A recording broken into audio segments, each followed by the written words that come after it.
Olá, aluno! Seja bem-vindo à nossa videoaula de Geografia para o 8º ano. Eu sou o professor Lucas Ciganski e hoje a gente vai aprender um pouquinho sobre os continentes. Bons estudos! O que é regionalizar?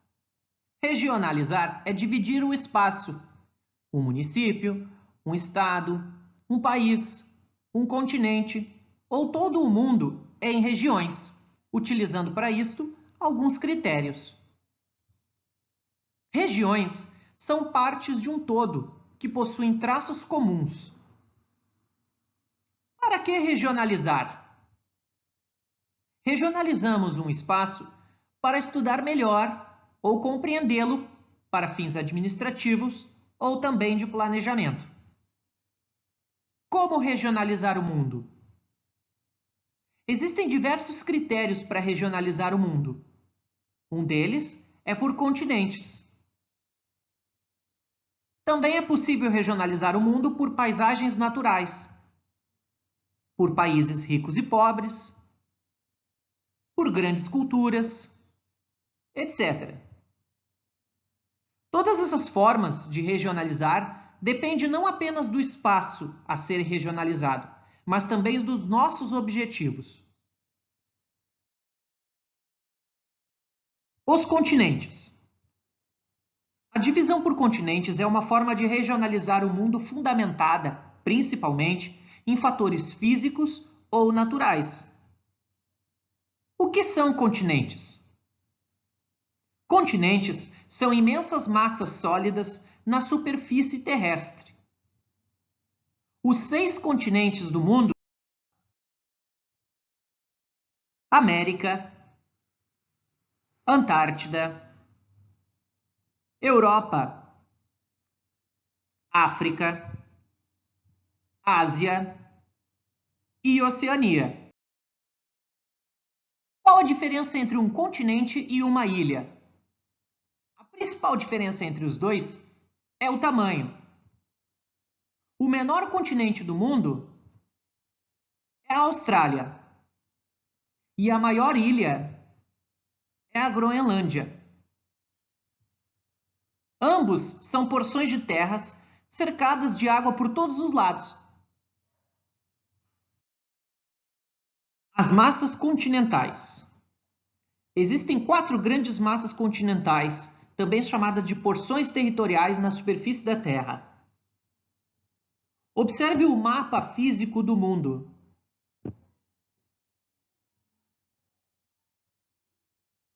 Aqui vemos o Velho Mundo, que compreende os continentes europeu, africano e asiático. Essa grande massa continental também é chamada de Euro-Afro-Asiática.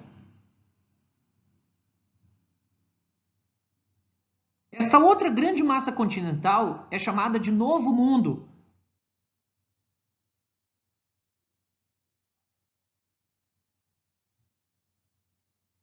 A terceira grande massa continental circulada é denominada de Novíssimo Mundo e abrange todo o continente da Oceania.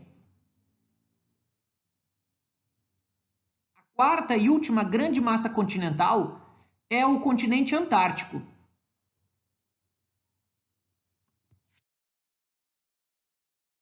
Essas grandes massas continentais receberam esse nome, Velho, Novo, Novíssimo Mundo, por conta de suas ocupações humanas.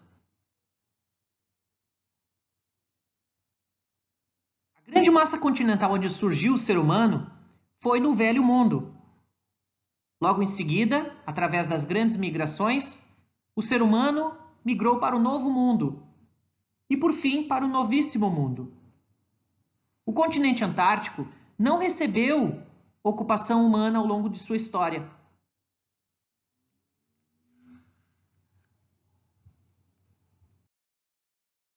A origem dos continentes.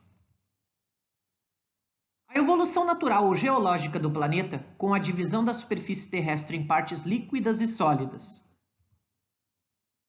Há 220 milhões de anos, o mundo era formado por uma grande massa continental, chamada de Pangeia.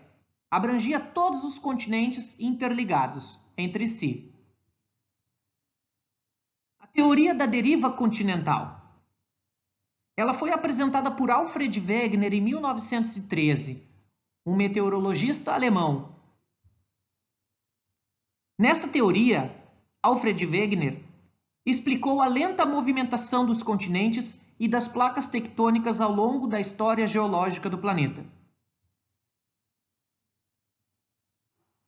Para o estudioso, os continentes situavam-se sobre placas que flutuavam no manto terrestre. O tectonismo e o vulcanismo são movimentos causados pelo choque ou pelo afastamento das placas tectônicas.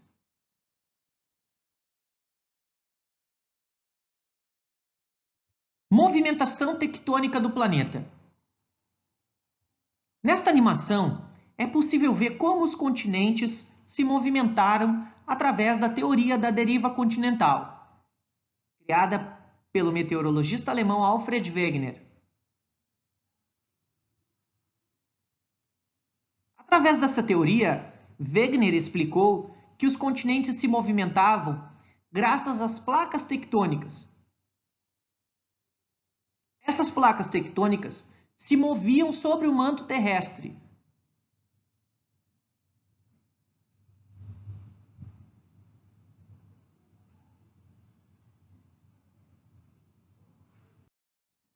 A formação dos continentes. Aqui mais uma animação sobre o que supostamente aconteceu com as massas continentais do planeta ao longo da história geológica, comprovadas pelo estudo de Alfred Wegener. Placas tectônicas. A superfície do planeta Terra é formada por inúmeras placas tectônicas, também chamadas de placas litosféricas. Essas placas tectônicas ficam flutuando sobre a camada da Terra chamada de manto, que é uma camada de magma, rochas derretidas a altíssimas temperaturas em estado pastoso. No mapa é possível ver as linhas em rosa, que são as zonas de atrito. Essas zonas de atrito nada mais são do que linhas de contato entre duas placas tectônicas. Elas provocam terremotos e erupções vulcânicas, dependendo do movimento que elas fazem, se é colisão ou afastamento. Observe as áreas de contato entre as placas, no mapa anterior, e as atividades sísmicas e a ocorrência de vulcões no mundo.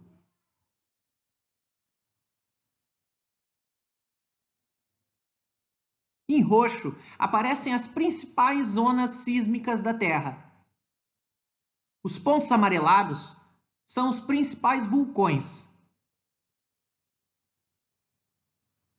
Para fazer um comparativo, eu vou sobrepor os dois mapas, o da página anterior e o desse, para ter uma noção de como acontecem os choques e os afastamentos das placas tectônicas e a ocorrência de vulcões e terremotos.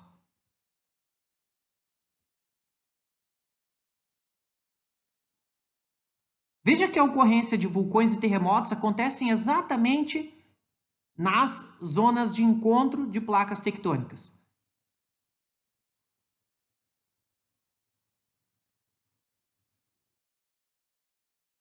O velho, o novo e o novíssimo mundo. Esse é um ponto de vista europeu. Esses termos se referem à história humana, ao processo de descoberta e colonização das diversas regiões do planeta pelos europeus. O velho mundo significa o local de surgimento das mais antigas civilizações. É o local onde se encontram os fósseis mais antigos de seres humanos. É o berço da civilização ocidental que dominou o mundo a partir do século XV.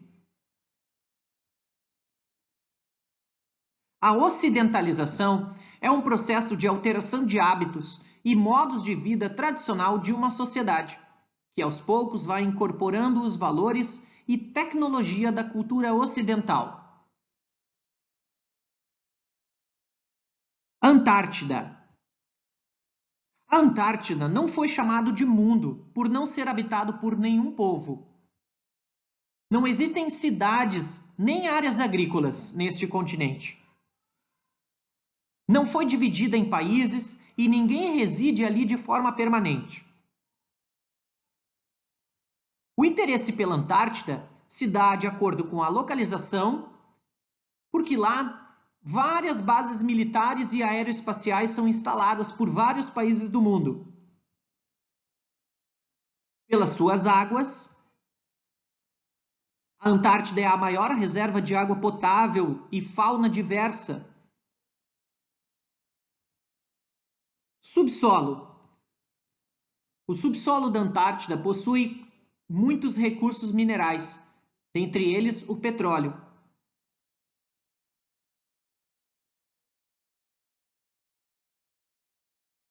Neste mapa é possível observar alguns dos principais recursos que a Antártida possui. Hoje, ela é considerada um território internacional.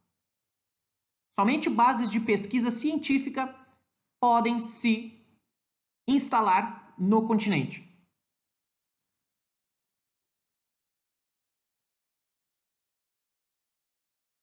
Tratado da Antártida, 1961. Determina que até o ano de 1991, a Antártida não pertenceria a nenhum país, embora todos tivessem o direito de instalar bases de estudo científico. Porém, não haveria bases militares, nem de exploração mineral. Apenas os países que possuíssem bases científicas ou que tivessem realizado estudos nessas áreas poderiam participar de qualquer decisão sobre uma divisão territorial no futuro.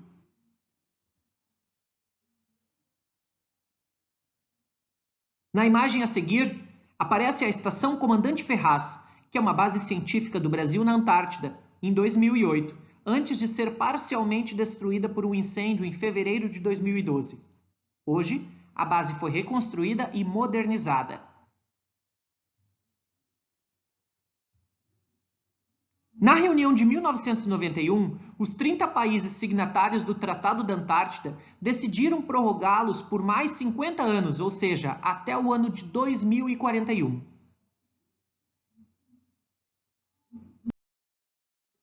Por hoje era isso, pessoal. Ficamos por aqui com a nossa videoaula sobre os continentes. Até uma próxima oportunidade. Tchau!